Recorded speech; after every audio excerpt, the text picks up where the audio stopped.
Venus. Two hostile worlds that suffered very different fates. One, very much alive and seething with treacherous forces of nature. The other, a planetary carcass, gouged by millions of high-velocity impacts. Both demonstrate the true horrors of planets gone wrong. Mercury and Venus, the inner planets.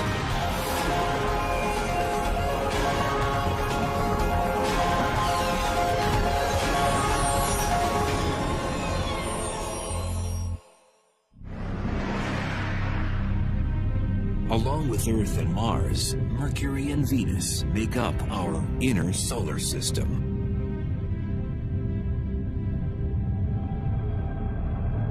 Jupiter, Saturn, Uranus, and Neptune. These planets farthest from the Sun make up the gaseous outer worlds of the solar system. Over 4 billion years, the inner planets bound enough interstellar debris to become rock solid. Why do we study planets? Why do we study astronomy at all?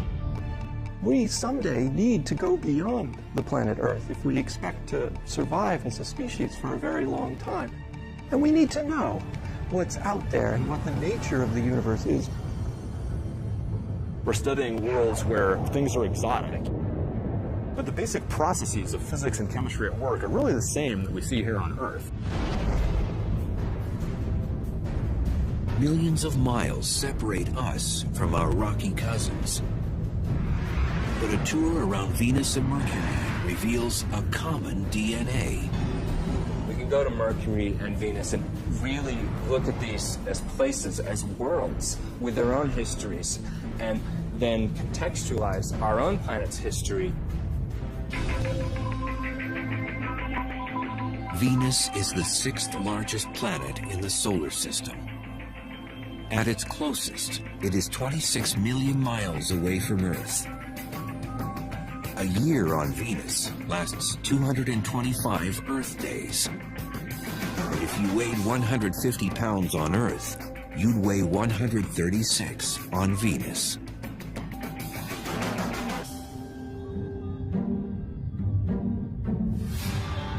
Venus.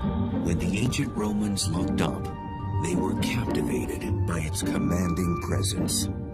They named the planet after their serene goddess of love and beauty. It's such a beautiful presence in the sky. It seems obvious the connection there. Venus has long been considered our sister planet because of its closeness in composition, gravity, density, and size. Venus and Earth are almost twins in a lot of ways. They're almost the same size. Venus is slightly smaller than Earth. So if Earth was a regulation basketball, Venus is a soccer ball, slightly smaller. And Venus is the closest planet to Earth. So for a long time, it was thought of literally as a twin planet. For ages, scientists thought this twin, like Earth, was a planet covered with deep oceans, lush rainforests, and had a climate that would give credibility to the notion that intelligent life could exist there. Before the space age, people thought it might be very Earth-like on Venus. But the paradox is when we actually got to Venus and started exploring it, the conditions there are so different. It turned out Venus was less of an exotic sister to Earth and more of an evil twin. So here you have two very similar planets in their sort of bulk properties, but they've evolved to such different states. And that creates an interesting problem in understanding planetary evolution, a sort of controlled experiment. Take these two similar planets and let them go for 4 billion years, and then why do they end up so different? First, some of the basic differences. Venus has been hit hard with meteors. One so strong that some scientists think it may have reversed the planet's rotation. Venus has a very slow rotation, and it has what we call a retrograde rotation. So it spins backwards compared to the direction of spin of all the other planets. Because of this retrograde rotation, the sun rises in the west and sets in the east. and the Venusian days are long ones. The amount of time from one sunrise to the next is about 8 Earth months. But the orbital pattern and long days aren't what make Venus so intolerable. In part, it's the wicked climate.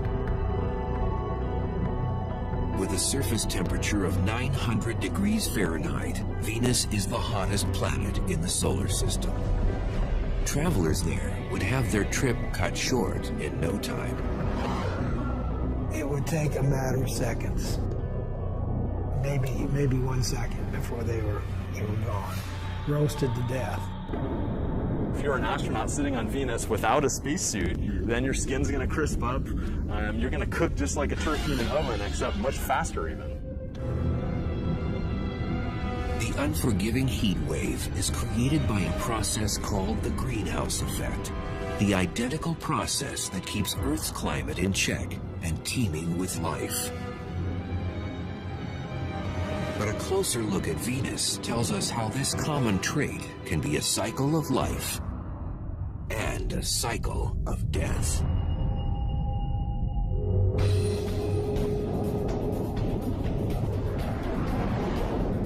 Today, our own temperature is on the rise, and scientists found the possible cause behind it up on Venus.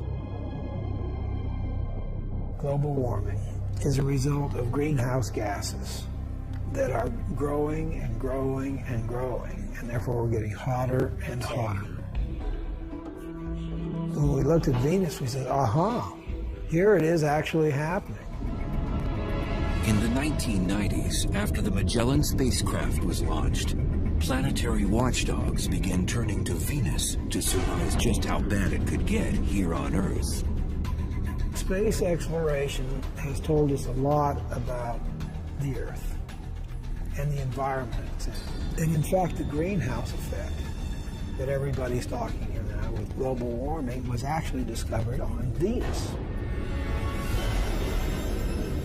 What they found out about Venus shed new light on how fragile Earth's greenhouse effect really is.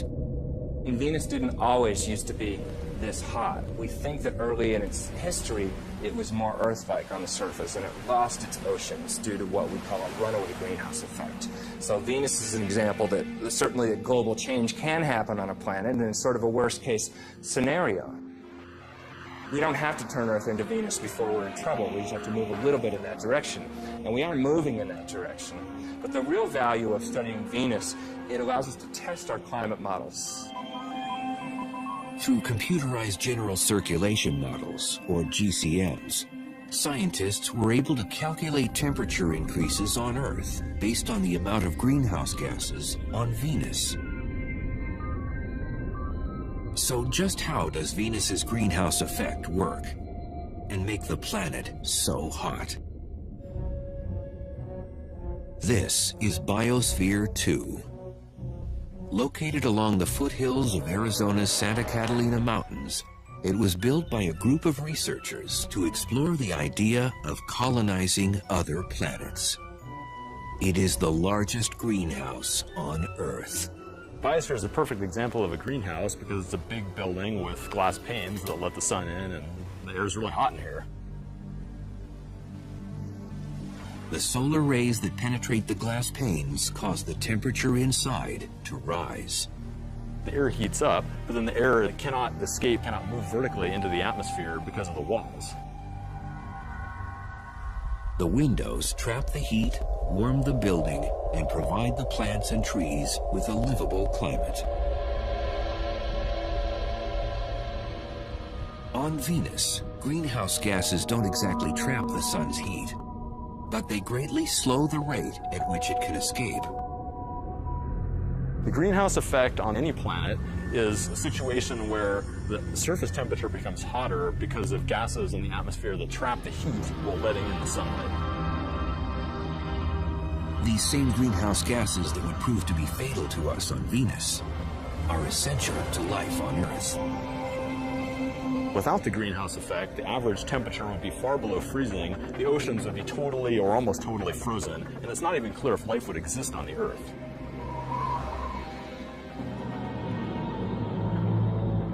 We talked about how hot it was, but why is it so hot? The answer has to do with the atmospheric composition. It's almost all carbon dioxide there. Carbon dioxide, or CO2, makes up 95% of the Venusian atmosphere. And that high volume of gas traps more heat. That's going to give you a strong greenhouse effect, and that's going to make it really hot. And that's why it's so hot on Venus. It's an extreme example of global warming. On Venus, volcanoes are the natural spring source for CO2 and other gases. It's a process atmospheric chemist Jeff Sutton studies on Earth at Hawaii's Kilauea volcano. Deep below the surface, atomic compounds ignite during volcanic activity to form CO2. The gas is born from the pressure created by the heat of molten rock, or magma. It rises towards the surface. It reaches the summit magma storage complex. The pressure is decreased on the magma. And the effect of that is to allow gases that are trapped under the very high pressure to be released and bubble out. The Venusian surface would likely have cracks in the lava, similar to these vents, where gases escape into the airstream. Somewhere between 8,000 and 30,000 metric tons of carbon dioxide boil out of the magma chamber each day. And it amounts to something on the order of 3.5 to 5 million tons per year. And that's just one volcano here on Earth. Venus has more active volcanoes, and that means more heat-bouncing gases. So all the CO2 just builds up in the atmosphere on Venus, which just makes it hotter and hotter.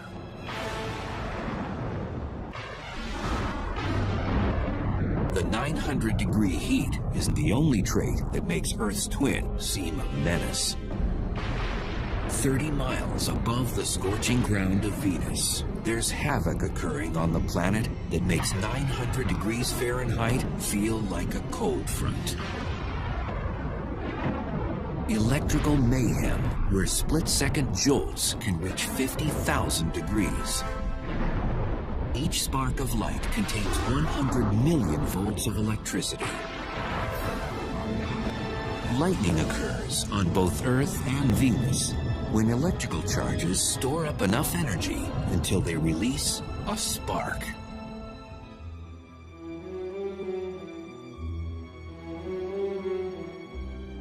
Mears Oppenheim teaches planetary physics to students at Boston University.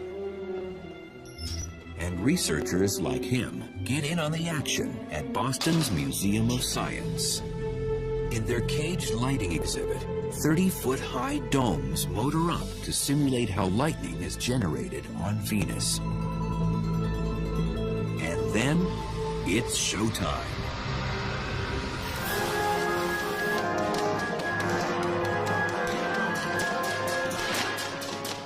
So look at this. We're generating so many millions of volts on these domes that voltage has to escape. And it's actually ripping molecules in the air apart. The air in the domes, like within the Venusian clouds, stirs up the electrical distribution of tiny atomic molecules.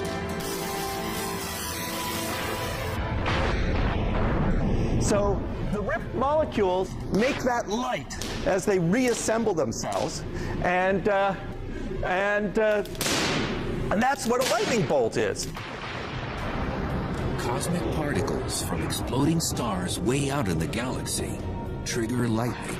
When these hit the atmosphere, they provide that spark. These are particles that come from way out in the universe, the atmosphere, and cause a shower of charged particles. And on Venus, you'd probably have real lightning to the extreme extent. You can contain enormous amounts of energy and go for miles and miles. On average, lightning hits the Earth more than 3.1 billion times a year. The number of times lightning hits the ground on Venus? 0. The atmospheric pressure on Venus is 90 times greater than on Earth because the weight of the atmosphere created by gases is heavier. This prevents Venusian lightning from hitting hard ground. Instead, it is restrained to the clouds. There's just too much resistance in that very thick air for a lightning bolt to get through. It's much easier for lightning to discharge from cloud to cloud. And besides appearance, there's little else that's Earth-like about Venusian clouds. In fact, the main ingredient that creates them is toxic enough to burn through human flesh.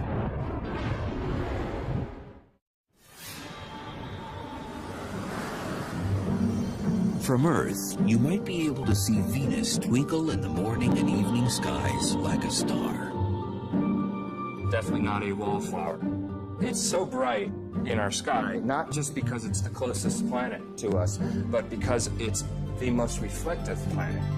Because it turns out Venus is completely covered in these bright reflective clouds. 80% of the sun's light bounces off the clouds that blanket the planet. But even in the clouds, Venus, our so-called twin planet, manages to show an evil nature. And we know that the clouds of Venus are made out of sulfuric acid, basically like battery acid. And that sulfuric acid is made by sulfur dioxide coming out of volcanoes on the surface. Like its greenhouse cousin, carbon dioxide, or CO2.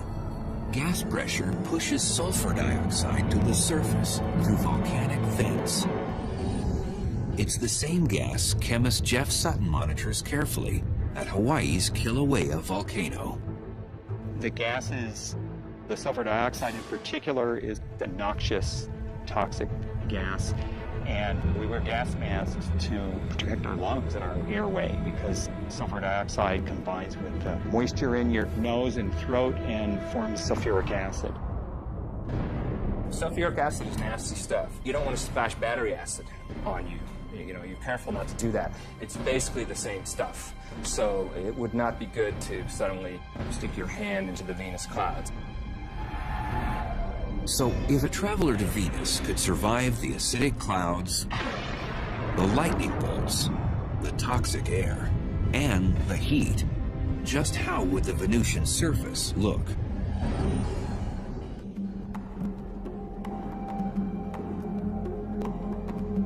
Volcanologist Jeff Burns with the United States Geological Survey, or USGS, circles the globe to understand what drives volcanic activity on the inner planets. When Burns imagines the surface of Venus, he considers the dark, eerie wasteland of Kilauea's lava fields on the big island of Hawaii. It's very instructive to be able to come here and study this volcano to compare it to volcanism that has occurred on the surface of Venus. We can actually come out here to the field and study things. We can actually take samples and look at them in detail. Geologists expect the amount of volcanoes on Venus far outnumbers the 1,500 or so on Earth. Some estimates range from 100,000 to over 1 million volcanic features on Venus.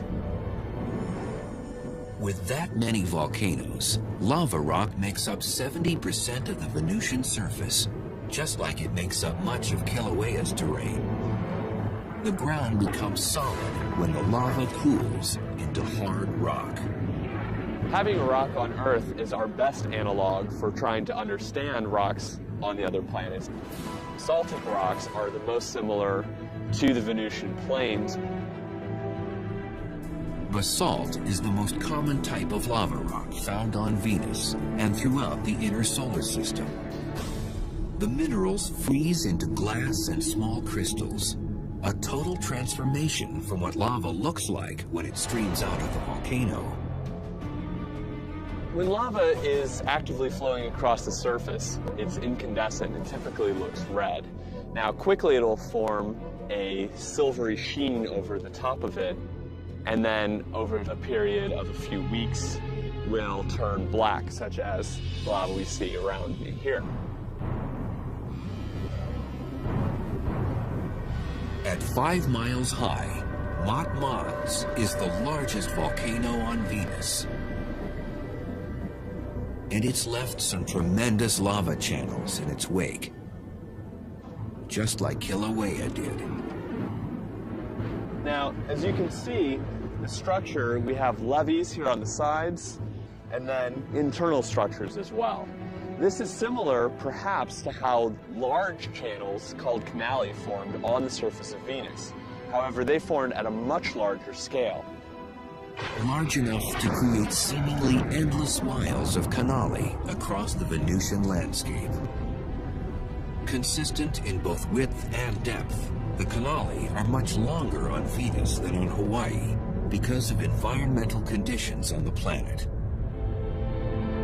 The dense atmosphere and hot temperature slows the magma from cooling into solid rock. And with little wind and no rain to further cool the magma, lava can cut through the surface for months after an eruption before it hardens.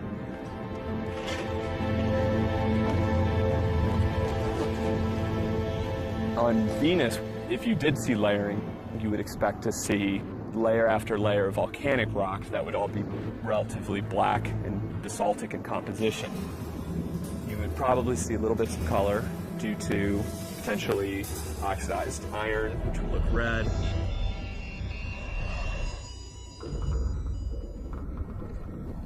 Typically, basaltic lava flows are glassy enough that, in fact, you would actually cut your hand. They can be extremely sharp. They tend to quench and form glass.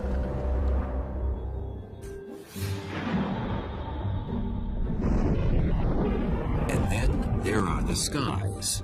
That heavy Venusian cloud cover diffuses most of the direct sunlight. So it would be a lot darker on the surface of Venus during the day than it would be here on Earth.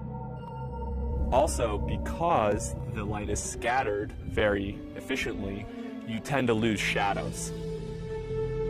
So everything is lit fairly consistently across the surface. And then additionally, because of the composition of the atmosphere, everything would tend to have more of an orangish tinge to it.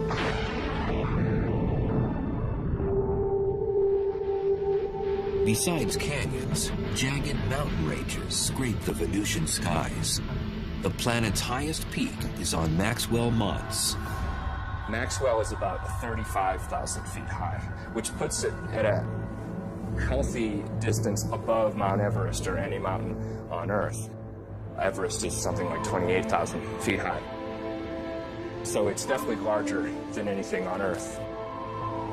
Our sister planet seems to have outdone one of our 7 natural wonders.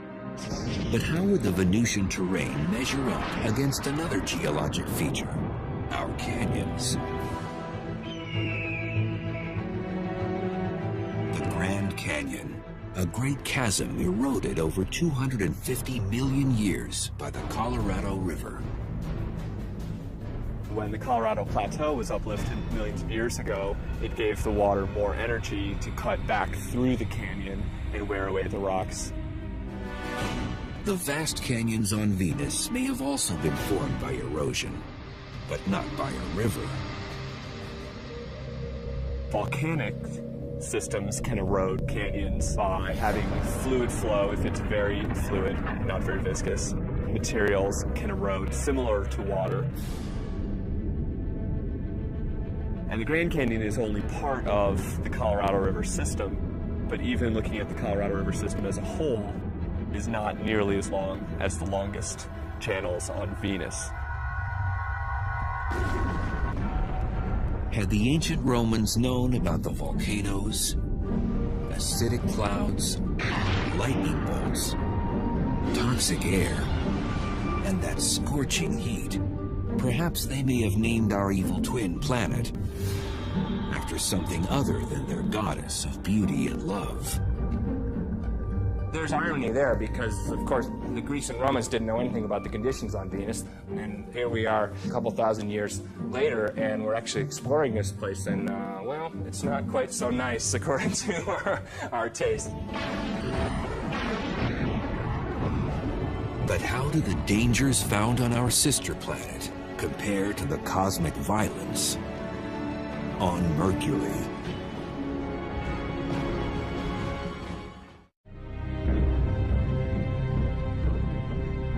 "48 million miles away from Earth, Mercury's dust-covered hills and empty plains stretch as far as the naked eye can see." It's a colorless body. It does not have really any colors like you see on Mars or the Earth or even Venus for that matter.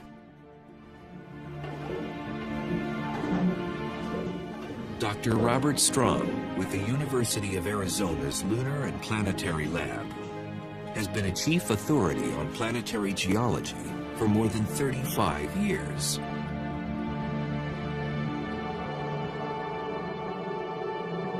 Mercury is the innermost planet, and it's quite different than anything else in the solar system. At 36 million miles, Mercury is the closest planet to the Sun. The planet has no known moons. Mercury has no atmosphere. And it's a naked eye planet, visible on Earth during the twilight hours.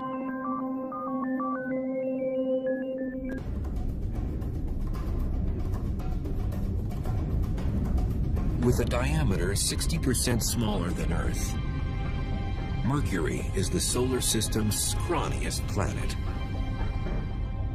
Much too small to generate the strong gravitational field needed to retain an atmosphere. Gravity depends upon the mass of the object, on the mass. So the larger the mass, the more the gravity.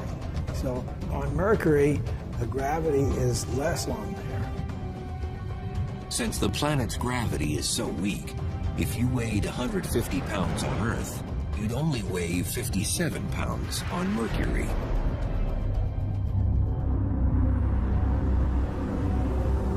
Planet size matters when it comes to the internal heat needed to sustain geologic activity. The internal convection currents that drive geology stop, and in general, it just freezes up and there's no way to sustain that geological activity. And that happened to Mercury a long time ago, probably after less than 1 billion years of its life. The days when the planet beat with a strong pulse that produced volcanic and tectonic Mercury quakes are long gone. Is Mercury a dead planet? Depends on what you mean by dead. Is it internally active now? Probably not. It's probably not active at all. It is essentially a dead planet and has been dead for about 4 billion years. For a near lifeless planet, Mercury still has some movement. Named by the ancient Romans after the swift-footed messenger god, Mercury orbits the Sun in 88 Earth days, the fastest of any planet. But when it comes to the time it takes Mercury to spin on its own axis, the planet holds the record for being the slowest. Length of time, around 180 Earth days, about half a year. The Sun's gravitational force creates a tidal friction within Mercury, which slows down its speed as it spins on its axis. This means a year on Mercury is shorter than a day on the planet. And that sluggish rotation gives Mercury a somewhat peculiar weather forecast. For 6 months, the side exposed to the Sun reaches 800 degrees Fahrenheit. On the other side, the temperature drops to 300 degrees below zero. It has a long time to heat up on the side facing the Sun and a long time to cool down on the other side. And that's why it has these huge temperature extremes. Despite its close proximity to the Sun, Mercury is a bit of a black sheep in the planetary family. Its skies always seem like starry nights. The skies would be black. The reason we have blue skies on the Earth is because of our atmosphere. Nitrogen scatters light preferentially in the blue, and so that's why the sky looks blue. Mercury doesn't have an atmosphere, so the sky would be black. Legend holds that Mercury, the Roman god, invented the sport of boxing. This is one planet that's taken the lion's share in the ring.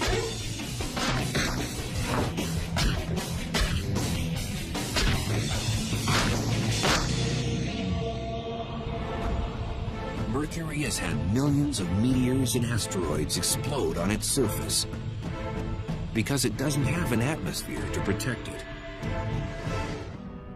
Our atmosphere guards Earth from most impacts, like a force field. When a small object slams into it, usually at more than 10 times the speed of a bullet, the collision with air molecules vaporizes it into a gas. The Earth is shielded from small impacting objects by this wonderful thing that we call the atmosphere. And for small objects, weak objects, they will be completely destroyed by those forces long before they get here to the geologic surface of our planet.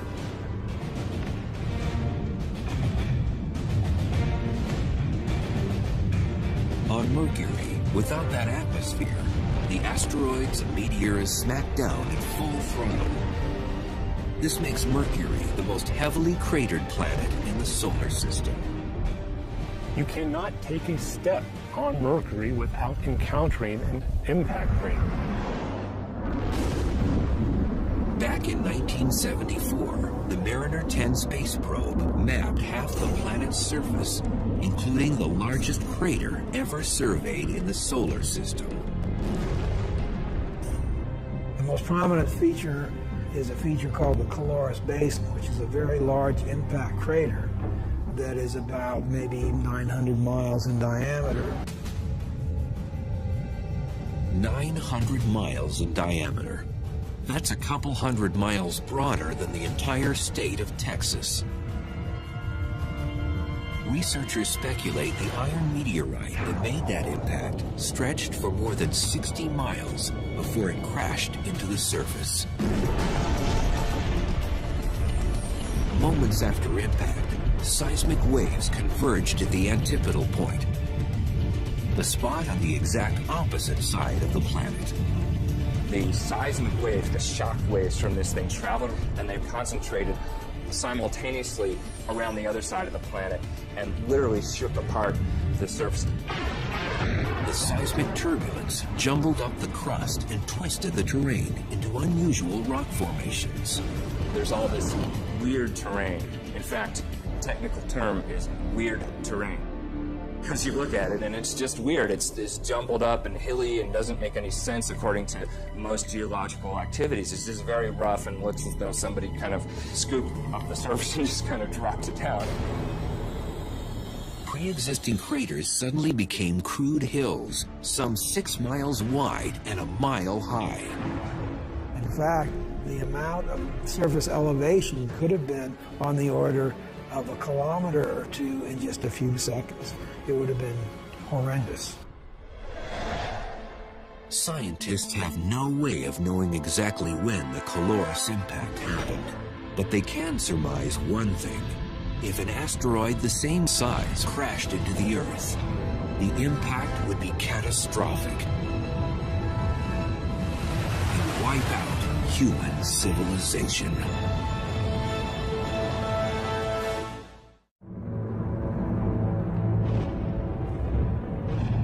Countless meteor and asteroid impacts have left Mercury scarred with dents and crater rings. Today, the planet looks beaten, a terrestrial corpse. Like Mercury, Earth's surface is vulnerable to bombardment. And that Arizona's meteor crater is one of our most preserved and Mercurian craters. The desert basin has given geologists a better understanding of what happens when a meteor strikes Mercury's surface. Upon impact, energy from the shock wave rips through the surface and moves tons of rock upward to shape the crater. And that flow of rock excavated this bowl-shaped cavity and deposited debris on the landscape for kilometers around. Same energy swept up the crater walls and caused these flat-laying layers of rock behind it to actually be uplifted. And the rock, under the influence of shock, wasn't behaving grittily like rock does, but more like taffy. This is one of the hallmarks of impact craters, not only here at Meteor Crater, but anywhere in the solar system. But imagine if the mighty object that formed Mercury's Calorus Basin crashed down on the site of Meteor Crater. It would be a massive explosion. Chunks of molten material flying around the Earth ballistically, re-entering the Earth's atmosphere and causing just massive meteor showers everywhere.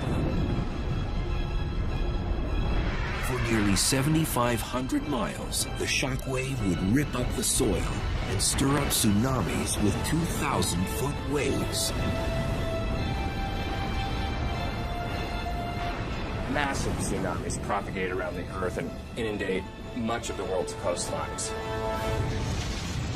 It would flatten Las Vegas, Nevada, the cities of Salt Lake City, Utah, San Francisco, California, and Los Angeles vanish in a split second. Shock waves from the impact would propagate through the solid Earth thousands of miles from the site of an impact like that. Those seismic waves would converge at the impact's antipodal point, off the coastline of Africa's Madagascar, at the bottom of the Indian Ocean.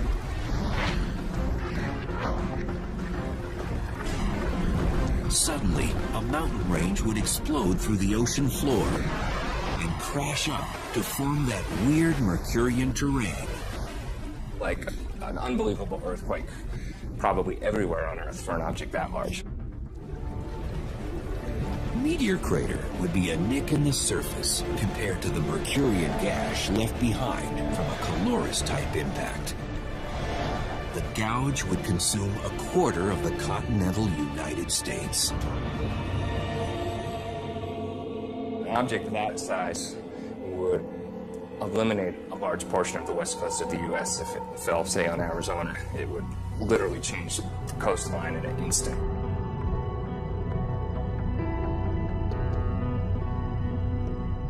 Back on Mercury, those craters give it an iconic stature in the solar system, and some of these pockmarks harbor mysteries.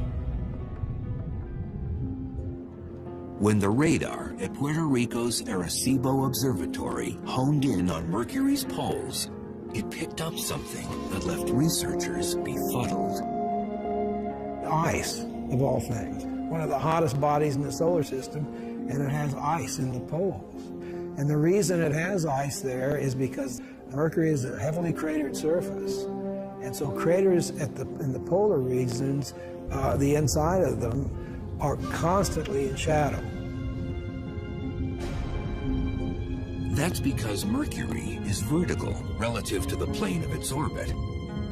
So some crater floors never receive light or heat from the sun. But with no obvious water source on the planet, that begs the question, how did the ice get there? Scientists believe the mystery ice could have come from a comet. Comprised of rock, dust, gases, and ice, comets come from the outer reaches of the solar system, where the temperatures are much colder. Could this ice just be on the bottom of permanently shaded craters? Or could it be ice that's sort of covered up by a layer of dust which is shielding it from sunlight? We really don't know. Besides these comet collisions, there is yet another type of crater on the planet, and they weren't formed by anything that fell from the sky. Instead, an Earth-like force of nature created these holes, and it generated deep from within the planet's core.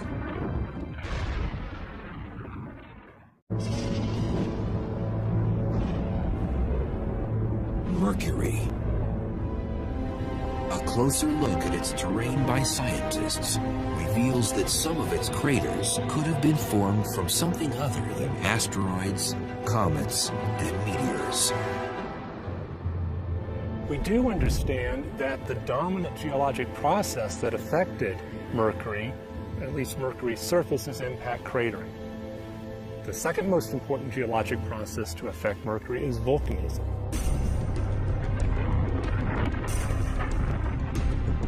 Although we haven't seen any definite evidence of volcanoes on Mercury, we do expect that there have been volcanic eruptions in the past.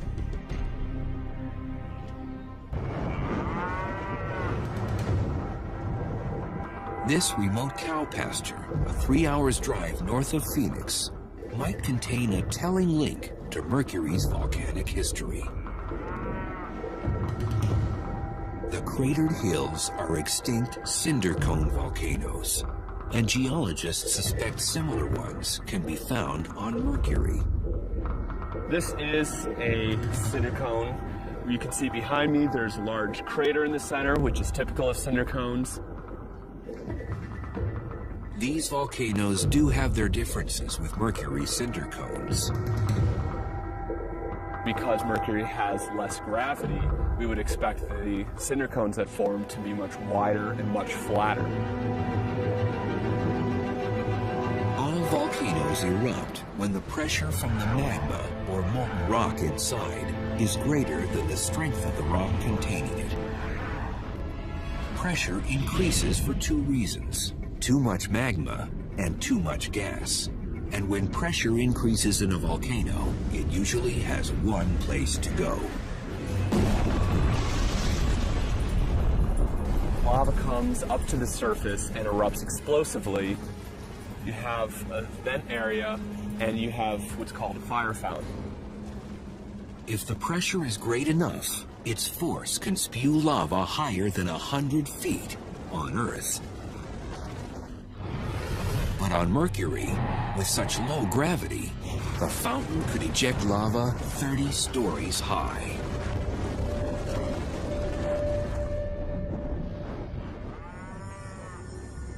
While these cinder cones in Arizona may illustrate our shared volcanic heritage with Mercury, to witness an eruption there firsthand and watch the cinder cones form would be a whole other experience. First, without an atmosphere, a plume of ash and smoke and debris wouldn't billow across the landscape. That material would go into essentially a vacuum of space because Mercury doesn't have an atmosphere, so that material would break up much more. Also on Mercury, you wouldn't be able to hear the loud eruption. Since Mercury has no atmosphere, there's no way of transmitting sound. So if you were on Mercury and playing a guitar or a ukulele or a piano, you would not hear anything because there is no atmosphere to transmit that sound. So it would be just complete silence.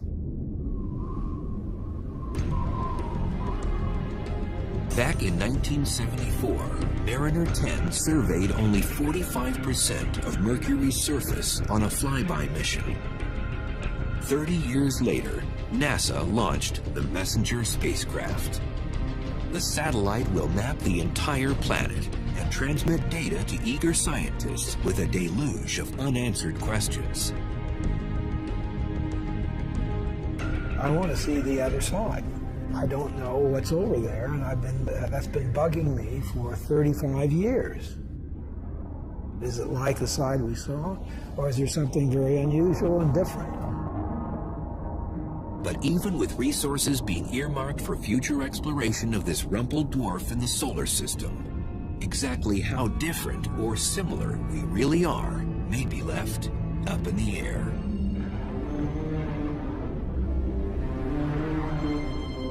Despite the harsh conditions on Mercury and on Venus, a close look around our own backyards reveals the good, the bad, and the ugly of the inner planets. The universe is this vast, vast thing, and here we are sitting on this little pinprick. I mean, we are not isolated. We see things that happen on these other planets for tremendous climatic changes in the past that have happened in a very short period of time and changed that.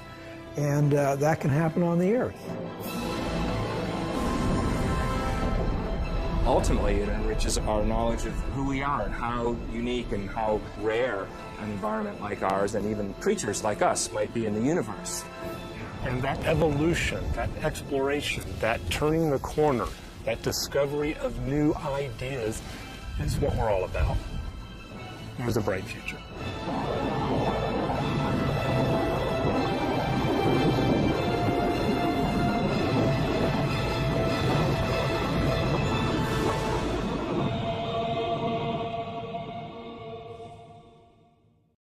Comet. Comprised of rock, dust, gases, and ice, comets come from the outer reaches of the solar system, where the temperatures are much colder. Could this ice just be on the bottom of permanently shaded craters, or could it be ice that's sort of covered up by a layer of dust which is shielding it from sunlight? We really don't know. Besides these comet collisions, there is yet another type of crater on the planet, and they weren't formed by anything that fell from the sky. Instead, an Earth-like force of nature created these holes, and it generated deep from within the planet's core.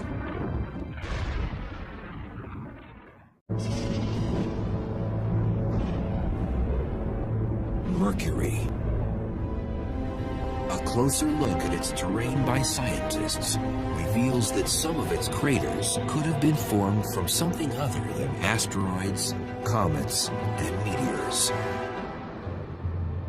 We do understand that the dominant geologic process that affected Mercury, at least Mercury's surface, is impact cratering. The second most important geologic process to affect Mercury is volcanism.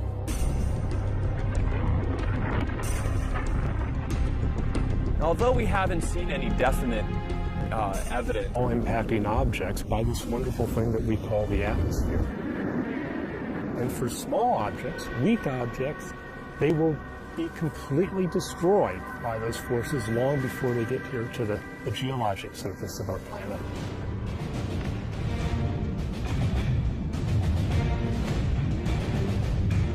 On Mercury, without that atmosphere, the asteroids and meteors smack down at full throttle.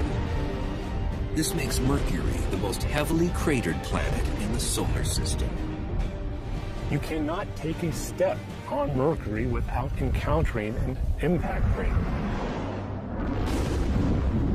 Back in 1974, the Mariner 10 space probe mapped half the planet's surface, including the largest crater ever surveyed in the solar system. The most prominent feature is a feature called the Caloris Basin, which is a very large impact crater that is about maybe 900 miles in diameter. 900 miles in diameter.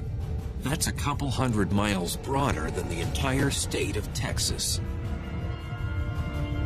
Researchers speculate the iron meteorite that made that impact stretched for more than 60 miles before it crashed into the surface.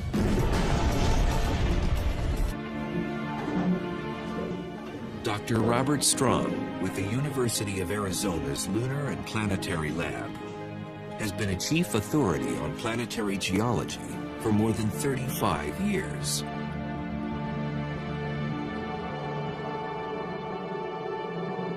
Mercury is the innermost planet, and it's quite different than anything else in the solar system. At 36 million miles, Mercury is the closest planet to the Sun. The planet has no known moons. Mercury has no atmosphere. And it's a naked eye planet, visible on Earth during the twilight hours.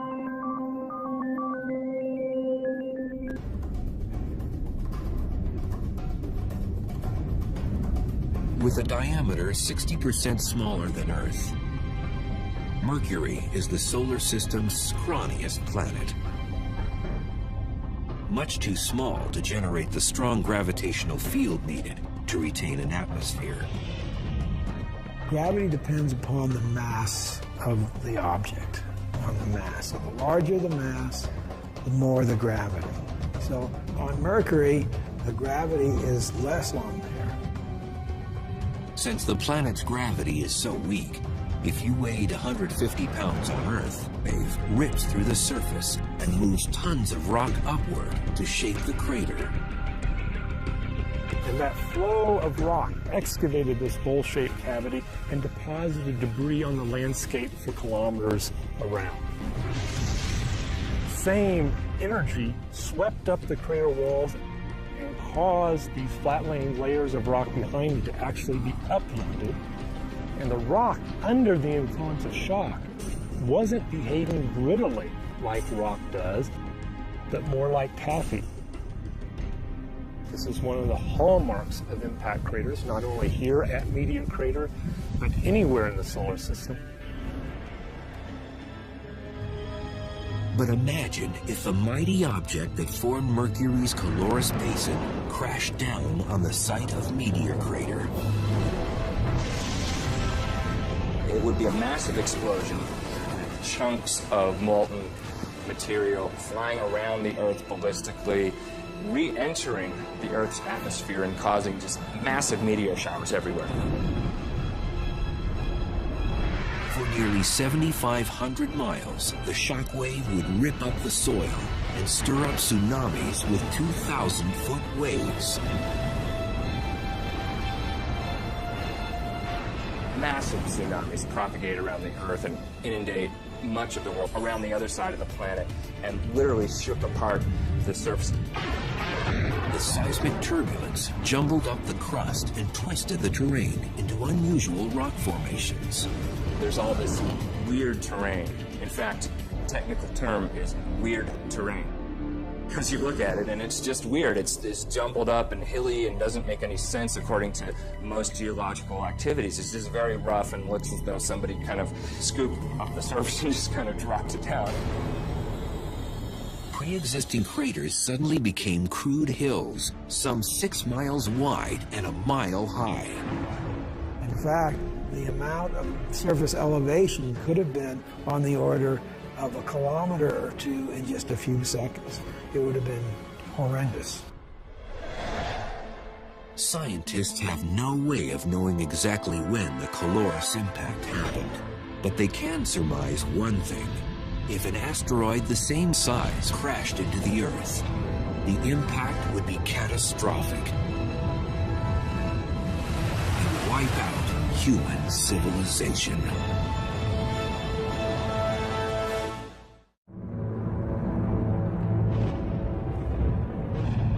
Countless meteor and asteroid impacts have left Mercury starred with dents and crater rings. Today, the planet Mercury and Venus, two hostile worlds that suffered very different fates. One, very much alive and seething with treacherous forces of nature. The other, a planetary carcass, gouged by millions of high-velocity impacts. Both demonstrate the true horrors of planets gone wrong. Mercury and Venus, the inner planets.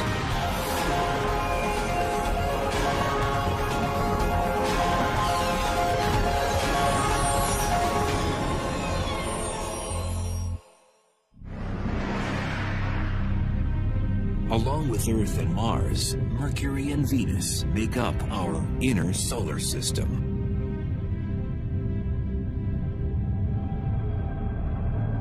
Jupiter, Saturn, Uranus, and Neptune. These planets farthest from the Sun make up the gaseous outer worlds of the solar system. Over 4 billion years, the inner planets bound enough interstellar debris to become rock solid. Why do we study planets? Why do we study astronomy at all? We someday need to go beyond the planet Earth if we expect to survive as a species for a very long time. And we need to know what's out there and what the nature of the universe is. To rise. The air heats up, but then the air cannot escape, cannot move vertically into the atmosphere because of the walls. The windows trap the heat, warm the building, and provide the plants and trees with a livable climate. On Venus, greenhouse gases don't exactly trap the sun's heat, but they greatly slow the rate at which it can escape. The greenhouse effect on any planet is a situation where the surface temperature becomes hotter because of gases in the atmosphere that trap the heat while letting in the sunlight. These same greenhouse gases that would prove to be fatal to us on Venus are essential to life on Earth. Without the greenhouse effect, the average temperature would be far below freezing, the oceans would be totally or almost totally frozen, and it's not even clear if life would exist on the Earth.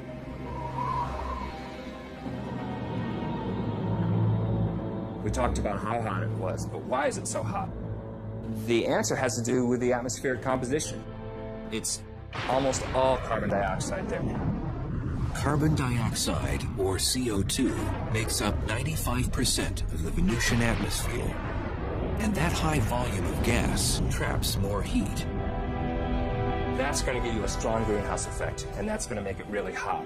And that's why it's so hot. A total transformation from what lava looks like when it streams out of the volcano.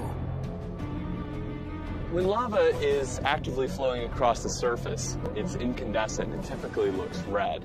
Now, quickly it'll form a silvery sheen over the top of it, and then over a period of a few weeks will turn black, such as the lava we see around me here.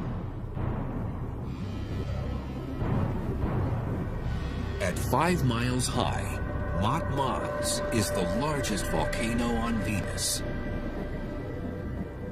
And it's left some tremendous lava channels in its wake, just like Kilauea did. Now, as you can see, the structure, we have levees here on the sides, and then internal structures as well. This is similar, perhaps, to how large channels called canali formed on the surface of Venus. However, they formed at a much larger scale. Large enough to create seemingly endless miles of canali across the Venusian landscape. Consistent in both width and depth, the canali are much longer on Venus than on Hawaii because of environmental conditions on the planet. The dense atmosphere and hot temperature slows the magma from cooling into solid rock. Moments after impact, seismic waves converge to the antipodal point, the spot on the exact opposite side of the planet. The seismic waves, the shock waves from this thing traveled, and they've concentrated simultaneously around the other side of the planet and literally shook apart the surface. The seismic turbulence jumbled up the crust and twisted the terrain into unusual rock formations. There's all this weird terrain. In fact, the technical term is weird terrain. Because you look at it and it's just weird. It's jumbled up and hilly and doesn't make any sense according to most geological activities. It's just very rough and looks as though somebody kind of scooped up the surface and just kind of dropped it down. Pre-existing craters suddenly became crude hills, some 6 miles wide and a mile high. In fact, the amount of surface elevation could have been on the order of a kilometer or two in just a few seconds. It would have been horrendous. Scientists have no way of knowing exactly when the calorous impact happened, but they can surmise one thing. If an asteroid the same size crashed into the Earth, the impact would be catastrophic. wipe out human civilization. Objects, they will be completely destroyed by those forces long before they get here to the geologic surface of our planet.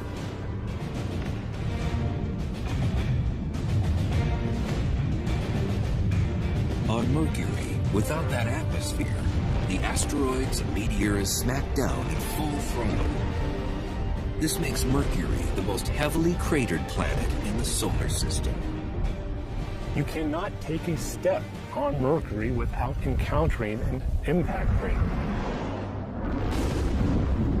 Back in 1974, the Mariner 10 space probe mapped half the planet's surface, including the largest crater ever surveyed in the solar system.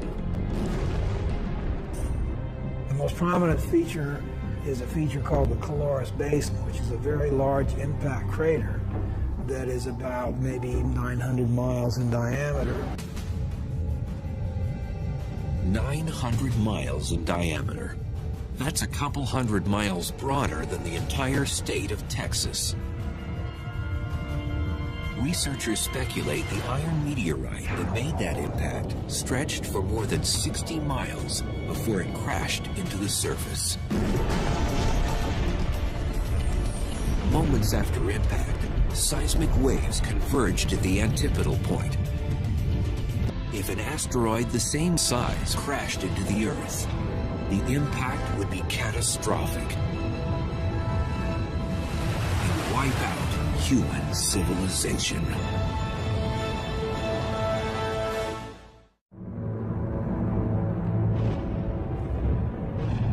Countless meteor and asteroid impacts have left Mercury scarred with dents and crater rings. Today, the planet looks beaten, a terrestrial corpse. Like Mercury, Earth's surface is vulnerable to bombardment. And Arizona's meteor crater is one of our most preserved and Mercurian craters. The desert basin has given geologists a better understanding of what happens when a meteor strikes Mercury's surface. Upon impact, energy from the shockwave rips through the surface and moves tons of rock upward to shape the crater. And that flow of rock excavated this bowl-shaped cavity and deposited debris on the landscape for kilometers around. Same energy swept up the crater walls and caused these flat-laying layers of rock behind it to actually be uplifted. The Grand Canyon, a great chasm eroded over 250 million years by the Colorado River. When the Colorado Plateau was uplifted millions of years ago, it gave the water more energy to cut back through the canyon and wear away the rocks. The vast canyons on Venus may have also been formed by erosion, but not by a river. Volcanic systems can erode canyons by having fluid flow if it's very fluid, not very viscous. Materials can erode similar to water. And the Grand Canyon is only part of the Colorado River system, but even looking at the Colorado River system as a whole is not nearly as long as the longest channels on Venus. Had the ancient Romans known about the volcanoes, acidic clouds, lightning bolts, toxic air, and that scorching heat, perhaps they may have named our evil twin planet after something other than their goddess of beauty and love. There's irony there because, of course, the Greeks and Romans didn't know anything about the conditions on Venus, and here we are a couple thousand years later, and we're actually exploring this place, and, well, it's not quite so nice. At least Mercury's surface is impact cratering. The second most important geologic process to affect Mercury is volcanism.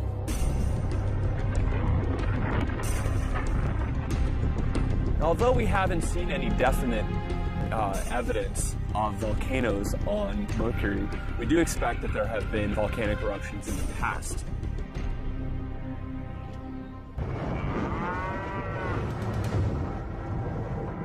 This remote cow pasture, a 3 hours drive north of Phoenix, might contain a telling link to Mercury's volcanic history.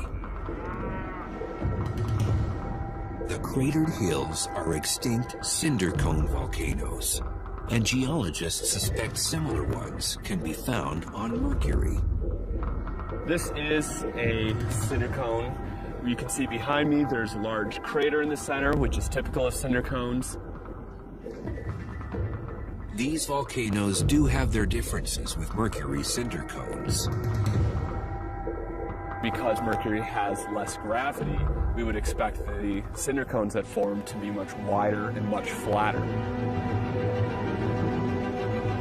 All volcanoes erupt when the pressure from the magma or molten rock inside is greater than the strength of the rock containing it.